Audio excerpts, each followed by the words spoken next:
Hey everybody, welcome back around to the blog and grill. I'm your host Doug here with a video blog for you for December 6th, 2013. I'll have my college and NFL Pickem against the spread. We'll talk about the Eastern Conference, but first we have to get to the big news out of Major League Baseball today. We're going to have a special guest here in a little bit as well. It's going to be quite an exciting day. Robinson Cano signs with the Seattle Mariners, 10 years, $240 million. I really never thought he would do this. I thought he wanted to be a Yankee. He enjoyed being a Yankee. But ultimately, the money was more important for him, and Jay-Z came through big with this deal. I'm not surprised he went there. I think he'll hit well there. And now the big question is you have to ask, what does this mean for the Mariners, and what does it mean for the Yankees? And first off, for the Mariners, it means they now have two legitimate stars in Felix Hernandez and Robinson Cano. I just enjoy hearing people saying, are the Mariners going to win the World Series now? They got two good pieces. They don't have a good first baseman.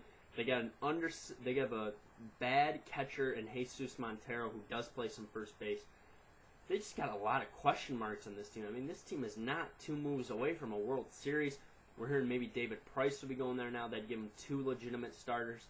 I mean, this team is not close right now to a World Series, and people are already talking about it. I don't know what is going on here. And I don't know. I can't believe he went. I'm the biggest Robinson Cano fan in the world. I love the guy. I'm going to do something in a little bit that's just a farewell to him. I'm not writing him off. He's not dead to me, but I just wanted to do something special for him here. So I'm going to do that in a couple minutes. But right now I want to talk about what does it mean for the Yankees. It means the Yankees are going to have to hope A-Rod's good. They can start Kelly Johnson at second base at the start of the year if they don't make another move. They do need to go out and get another bat and probably get some more pitching. Hiroki Kuroda did sign with them today. But they got to go out and get another bat. And the bat I want to see him gets Nelson Cruz. The move I want to see him make is I want them to sign Nelson Cruz as a free agent. And then I'd like to see him package probably an Austin Romine, a Brett Gardner, and maybe a David Phelps. Send them to Tampa Bay to get David Price. I mean, that's what I think they should do. They should try and get David Price. If they got Price, I'd give them three really good starters, really four good starters, and then they'd fill that five hole with Michael Pineda. I mean, that's what I'd like to see him do. I don't know if they'll do it, but now I guess it's time for a special ceremony. So if you just give me 1 minute to get this set up, I'm going to sit up in front of the camera as we say goodbye to Robinson Cano as a Yankee. So stay tuned right here just for a minute. Give me a minute.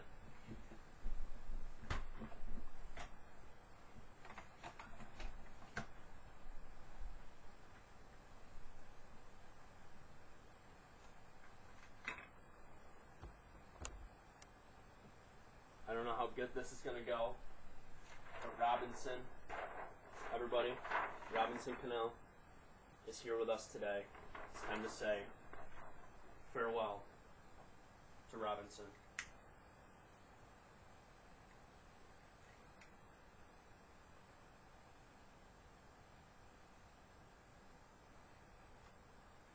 I'm going to try not to burn my house down.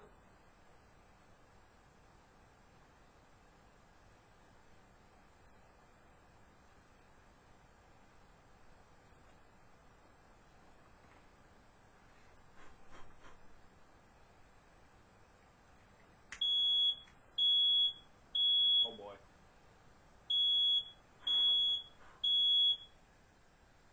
I just want to burn a little bit of his face. Let me just.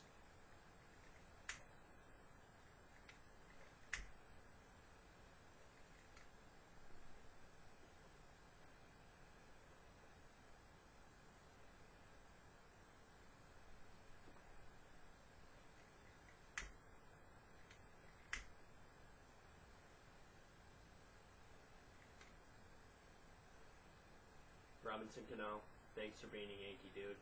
Have a good career in Seattle. It's not burned as well as I wanted, but Robinson, you get the point. Have a good time in Seattle.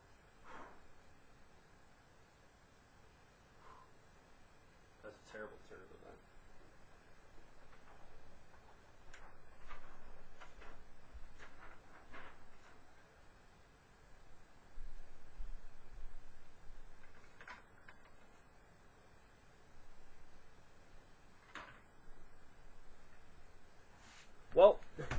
as you guys can all see there, I tried to light them up, and it didn't work out so well. I don't know what happened. The smoke detector is going off. Just a really commemorative time there, burning Robinson Cano's poster. Let's just get back to it right now. Let's get back to it. The blog and grill here, ESPN.com. I want to talk about the state of the Eastern Conference. The state of the Eastern Conference, a very exciting topic for sure to talk about. The Eastern Conference is just a bad conference. I'm going to go inside the standings right now, and I'm just going to talk about who's good and who's bad. That's what we'll start out. Who's good? The good teams are Indiana and Miami, 17-2, 14-5, two very good teams, very well-focused teams. And then from there, pretty much everybody else is bad. Atlanta's at 10-10. Boston right now trying to tank. They're 8-12. Washington's 5-5. I mean, are you kidding me right now? So Boston right now would be the 4 seed in the playoffs. And the Knicks? The Knicks are 3 games out. Milwaukee, 4.5 games out. This conference is atrocious, and they're bad because they have good teams underperforming in the Knicks and Nets, and they have they have mediocre teams performing pretty good. Washington's playing pretty good. Detroit's playing pretty good. Chicago's been hurt by injuries.